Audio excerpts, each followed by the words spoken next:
He's a wealthy eccentric from San Diego. So, he's a very wealthy eccentric man. We got married when I was just a ghost, as far as he knew. So I pretended just to be a ghost. I pretended to be just a ghost, and he married me when he was like 8. I think he was about 8 years old, and he married me. And so he married me, and he was about 8. And he thought I was a ghost. He didn't really know much about me. And then, as I'm putting my ponytail on again, trying to do it the right way, I'll explain. So he was about 8 years old, and he was in San Diego, and he lived near the Daly family. So the Daly Corporation family was one of the biggest and best families of the devil in existence. They could not look forward to the rape and murder of the dead god Bonnie Annika enough before they got there. So the Daly Corporation and family was one of the biggest, most horrifying, worst families in the name of the devil against me ever known. So just like Cheryl, Michael Patterson's wife, and Joanna, who ended up the female on the back of the beast in the book of Revelations, mastering drinking the wine of the abomination and fornication against God. The Daly Corporation family ended up one of the biggest and best families of the devil against my existence and against God's ever known. Which Labor Ready was really aspiring to be the worst company representation of the devil against me, which is why they loved killing homeless people. But the Daly Corporation used their trucks to just bash right into windshields and knock people unconscious until they died, and took no credit for a lot of crimes they committed. So they were trying to build enough blood in the name of abomination against God and crime against God to have the ultimate, reality and victory of being part of the devil's regime, the Antichrist reality, as long as it would last, to milk or steal the power of God and whatever sickening benefit until it ran out. But this boy grew up in the area where the Dalys grew up, but he was a good boy of a good family. So I grew up going to his house as a ghost. So he was about 8 years old and decided to marry me as a ghost. His parents are monumental giants, monumental financial giants. And unlike Daly corporations or companies that chose the devil and crime against God, they chose to help the work of Jesus and God when they had time. So the parents are well known, very well known, so I don't want to talk about who the hell they are. The parents would force me to go to sleep in one of those bedrooms, and it does the future no good. I'm not trying to be evil. They want to cage me because they don't like the embarrassment and they care about me. I appreciate that. But I realized that sleeping here and there puts the power of God everywhere. I can't stop or I won't feel good about myself. So I'm not going to tell you who they are. But they're very, very well-known, very God-love or God-respect individuals. So I ran around with my 8-year-old husband as a ghost. And then I would go to that Native American tribal land in Humboldt, because that is where the family chosen by the devil actually lived, was in that Native American tribal land in Humboldt.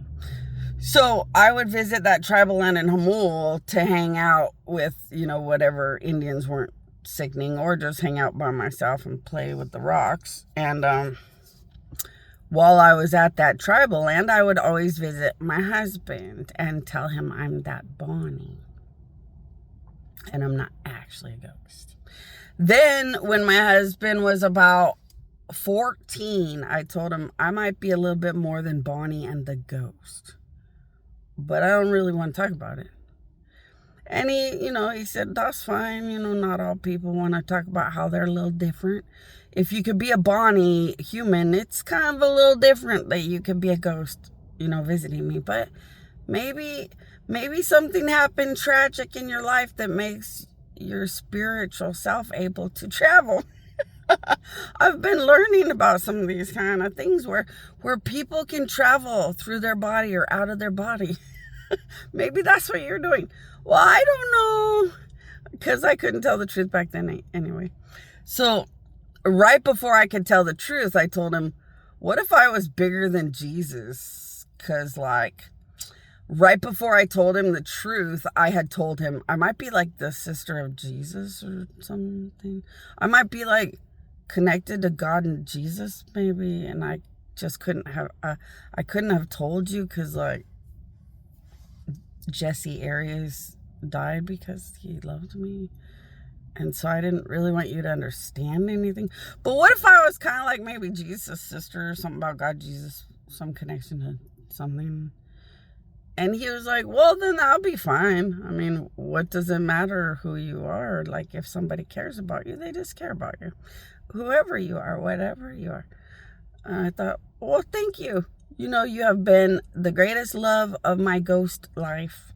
You always cared about some little Bonnie when you thought I might be a human little Bonnie thing too. So just thank you that you always cared no matter what. And he was like, yeah, good boys, when they care about somebody, they just care.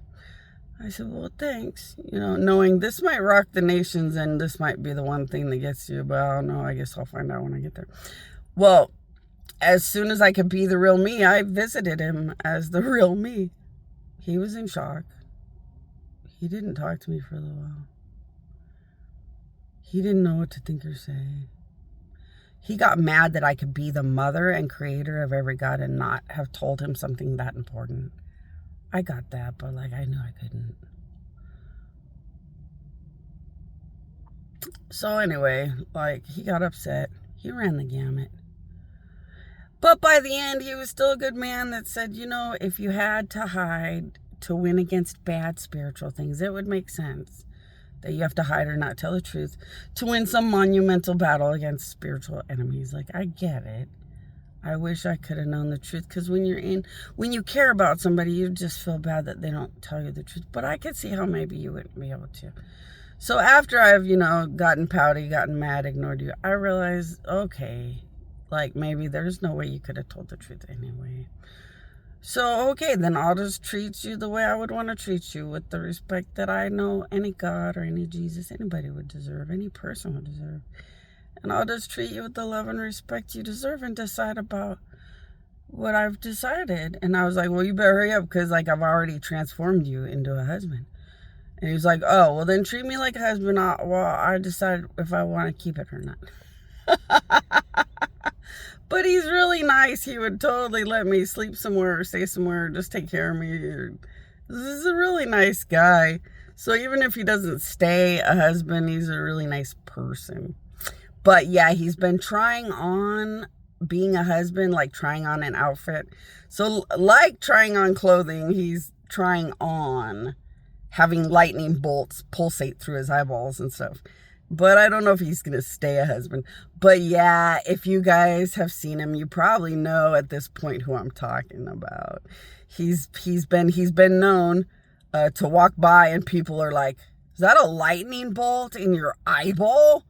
He has been known to walk by and people are like, did I just feel an electric current when you walked by? He's been known to be something that would be a husband, or that you would think would be a husband lately.